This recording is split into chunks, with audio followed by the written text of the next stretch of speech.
Seguimos en mercado de divisas, es el momento de hablemos de trading, el espacio del día a día de los traders, retail traders y de acercar a todos los oyentes pues un poco esta actividad y el día a día y la realidad de esta actividad, siempre desmitificando esa imagen de trader debajo de la palmera. Tenemos hoy a todos desde Londres a Eduardo Gabotti, que él es trader y gestiona su propio fondo en Gabotti SGP. ¿Cómo estás, Eduardo? Hola, ¿qué tal, Alba? Gracias por la invitación. Compañero de hace ya muchos años. Yo recuerdo prácticamente de todos los años que llevo yo también como trader, conozco Así es. prácticamente a Eduardo, 8 años ya. Y bueno, pues sí que es también una persona de las más sinceras y que hablan claro con esto del día a día. Ha tenido varios proyectos también con otros compañeros del sector y bueno, pues no me puedo enrollar mucho más, Eduardo, en las presentaciones, que tenemos 10 minutos y me gustaría traer a los oyentes hoy, ya tenemos más espacio seguro contigo en el futuro, sobre todo para empezar. Estuvimos en un programa anterior con Leo Margets, que es jugadora de póker profesional, comentando un poco los sesgos que teníamos, que compartíamos los traders y jugadores de póker. Porque al ser actividades un poco similares en el tema de que, bueno, entras en un mundo que el componente de azar, de aleatoriedad, es algo que está ahí.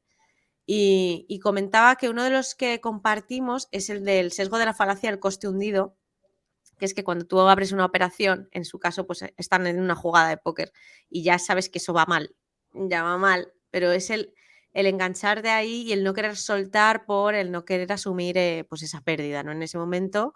Y Sí. bueno, en el caso nuestro, pues que quien no ha entrado en una operación sabe ya que se ha equivocado o que, bueno, esa operación va mal, pero pues ha quitado el stop, pues ha quedado enganchada y ahí mantienes posiciones de inversiones a lo mejor de -30, -40, -60. Entonces tenemos hoy contigo, te tenemos hoy aquí con nosotros y bueno, pues cuéntame un poco estos sesgos, si te han pasado, si no, y qué otros sesgos consideras tú que tenemos nosotros los traders inversores en el día a día. Por supuesto. Sí, es que es un tema que creo que nos ocurre a todos los traders y a todas las personas en general que cuando tomamos decisiones monetarias. Porque pasa que o sea, como seres humanos a nadie le gusta equivocarse. Y entonces tienes esa terquedad de que no quieres aceptar la pérdida y por otro lado se une con otro sesgo que es hasta, creo, más peligroso, que es el sesgo de confirmación, que tú quieres tener la razón. Quieres, o sea, sobre todo cuando hiciste tu análisis y todo parece que se lee perfectamente y no hay forma de que te vayas a equivocar. Y luego viene el mercado y saca sus cartas debajo de la manga y te pone en tu lugar y dices, no, esto no. Entonces empiezas como trader a cuestionarlo todo y dices, no puede ser, ya va. El mercado tiene que estar equivocado, yo no, porque mi análisis fue perfecto. Entonces yo me voy a mantener porque en algún momento el mercado me va a dar la razón. Y pues pasa que estamos allí aguantando y en esa terquedad de no querer reconocer que simplemente hay que saber aceptar cuando se pierde, pues se nos van muchas cuentas y mucho capital. Y sobre todo cuando estamos iniciando. Es un tema de psicología humana y allí estamos todos cortados con la misma tijera.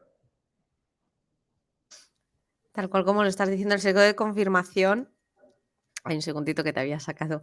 El sesgo de confirmación es, además, todo verlo, además, siempre de forma positiva. Es tener ese sesgo, el ego entra ahí un poco en juego, pero es verdad que, bueno, y cualquier persona, oyente que nos esté escuchando, que entre en este mercado, en el Forex, en el que sea, en el S&P 500, en materias primas, por muy buen análisis que tengas hecho, el mercado tiene más la razón que tú y ya aquí no importa lo equivocado o no que estés, sino cuándo precisamente cortas esas pérdidas. Efectivamente, eso es uno de los que más daño te hace porque entra el tema del ego, yo creo, Eduardo. Sí, sin duda, En, sin duda. Tienes también muchas veces que ya vienes predispuesto con una dirección del mercado. Otros dos sesgos que son el sesgo bajista o el sesgo alcista. Hay gente que son positivas por naturaleza o negativas por naturaleza, o lo que los llaman contrarios. Y pues Ujú. cuando, o sea, tienden a ver todo, el que tiene sesgo bajista tiende a ver todo negativo y está buscando nuevamente dentro de su narrativa, de toda la historia que se mete en la cabeza, que todo tenga esa confluencia para que el escenario se dé como lo está planteando, porque desde el punto de vista incluso de la oratoria, pues suena perfecto. Al mismo tiempo, desde el otro lado del espejo, tienes también a quien dice lo contrario, aquel que dice que la gente negativa nunca construyó nada, entonces por eso hay que ser positivo, el mercado siempre sube, las propiedades nunca caen de valor, y entonces básicamente hay un tema de timing y de entender de que los mercados oscilan y muchas veces no es ni tan negro ni tan blanco, y hay que saber precisamente medir y conocerse uno mismo cuáles son esas particularidades de tu propia orientación, de tu propia psique, de a dónde te llevan las decisiones en función a tus experiencias. Si hay un libro muy interesante, perdona que me extienda un poquito en esto, que No, no, sí, claro, la para eso está este psicología del dinero. espacio.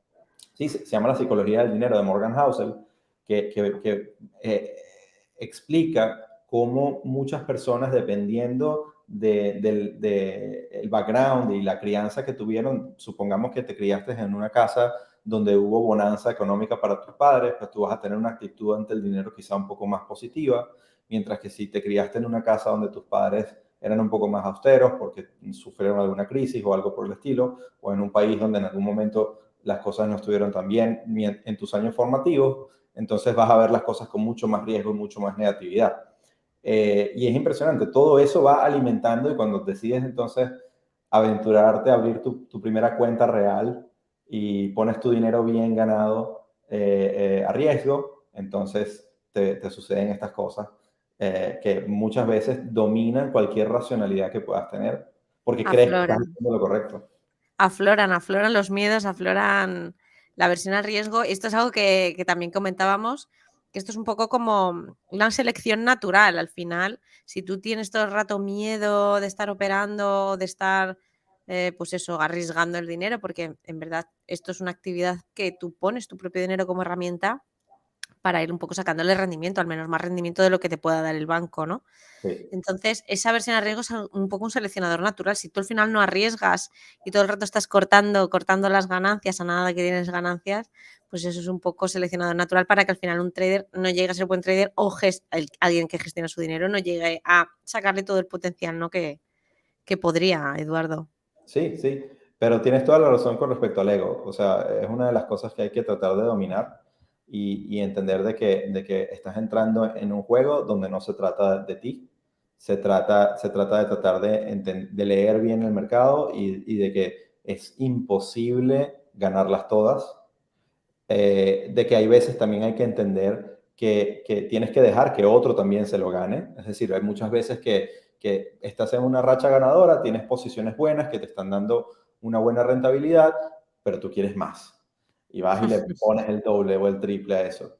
Hay veces que, parte del domar el ego está en decir, vale, yo llego hasta aquí, que se lo gane el otro, bien sea si se gira el mercado o si continúa, y yo voy a tratar de controlar un poquito la dopamina que me está generando el ver el colorcito verde en mi plataforma.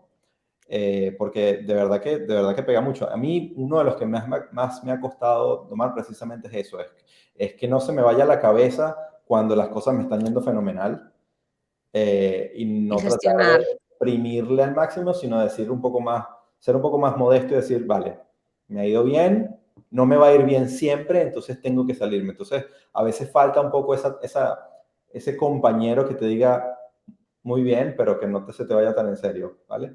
Exacto. Descansa un poco, vete a Y casa, disfruta tu éxito y la semana que viene será una nueva. sí. Parte del día a día y de la realidad, el poder saber gestionar y el saber lo que tú dices, dejar que el último dólar se lo gane otro, como quien dice, la avaricia, ¿no? Dominar la avaricia. Si te parece, en otro espacio de mercado de divisas, hablemos de trading, podemos hablar un poco estos 4 enemigos principales, ¿no? Que pueden ser el miedo, el ego, la avaricia y la paciencia que no tenemos muchas veces en aguantar y Sí. en cómo vamos lidiando con ello. Pero vamos, ha sido espectacular porque has dicho 4 o 5 cosas que de verdad quien nos esté escuchando pues lo va a tener que hacer. gestionar, intentar ganar a veces menos, pero asegurar esos beneficios e ir gestionando, ir subiendo un poco la cartera y la cuenta, que tú en eso tienes mucha experiencia, Eduardo. Y es que mira, a esos cuatro enemigos, por más de que te los diga o los conversemos aquí, quienes nos estén escuchando, que están empezando a esto, señores y señoras, os vais a tener que enfrentar a ellos de todas maneras. No, Así no, es. nadie se libra. Hay que estar preparados porque te vienen y lo importante es saber reconocerlos, tener la experiencia porque te van a volver a ocurrir una y otra vez. Cada día. Sí. Eduardo Gabotti, un verdadero placer haberte tenido con nosotros hoy en Mercado de Divisas y nos vemos en otro espacio porque te tengo muy de cerca, Eduardo. Un placer, Alba. Muchas gracias a ti. Un placer.